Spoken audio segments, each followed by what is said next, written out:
ધોલેરા તાલુકાના રાજપુર પ્રાથમિક શાળામાં પ્રજાસત્તાક પર્વની શાનદાર ઉજવણી, દીકરીઓનું સન્માન, વાલી મીટિંગ અને સાંસ્કૃતિક કાર્યક્રમની ગુંજ્યું શાળાનું પ્રાંગણ્ય। અમદાવાદ જિલ્લાના ધોલેરા તાલુકાની રાજપુર પ્રાથમિક શાળામાં પ્રજાસત્તાક પર્વની ઉજવણી ખૂબ જ ઉત્સાહ, સંસ્કાર અને સામાજિક સંદેશ સાથે કરવામાં આવી હતી। શિક્ષણ, સંસ્કૃતિ અને કન્યા કેળવણીનો સુંદર સંગમ આ કાર્યક્રમમાં જોવા મળ્યો। શાળાના આચાર્ય શ્રી ચૌહાણ મુકેશભાઈ ના માર્ગદર્શન હેઠળ સમગ્ર કાર્યક્રમનું સુવ્યવસ્થિત આયોજન કરવામાં આવ્યું હતું।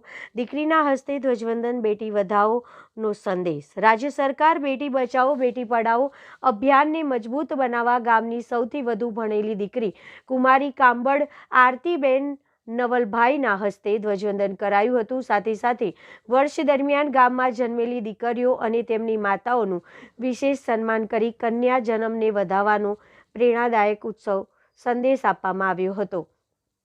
પ્રજાસત્તાક પર્વ નિમિત્તે શાળામાં વાલી મીટિંગનું પણ આયોજન કરવામાં આવ્યું હતું, જેમાં આચાર્યશ્રી તથા શિક્ષકોએ વાલીઓ સાથે બાળકોના શૈક્ષણિક સ્તર, શાળાની સુવિધાઓ અને સર્વાંગી વિકાસમાં વાલીઓની મહત્વની ભૂમિકા અંગે ચર્ચા કરી હતી।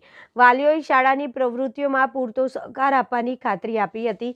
સાંસ્કૃતિક કાર્યક્રમ અને બાળકોને પ્રોત્સાહન, શાળાના વિદ્યાર્થીઓએ દેશભક્તિના ગીતો સાથે સાંસ્કૃતિક કાર્યક્રમો રજૂ કરી સૌને મંત્રમુગ્ધ કર્યા હતા। ગામના આગેવાનો શ્રી ભાઈલાલભાઈ સોલંકી અને શ્રી જમોડ મુકેશભાઈ દ્વારા બાળકોને પ્રોત્સાહન રૂપે બટાકા પૌવાનું સ્વાદિષ્ટ બટુક ભોજન પીરસવામાં આવ્યું હતું। આ સમગ્ર કાર્યક્રમમાં શાળાના સ્ટાફ મિત્ર, એસએમસી સભ્યો તથા મોટી સંખ્યામાં ગ્રામજનોએ હાજરી આપી પ્રજાસત્તાક પર્વની ઉજવણીને સફળ બનાવી હતી। Reporter CK Barad.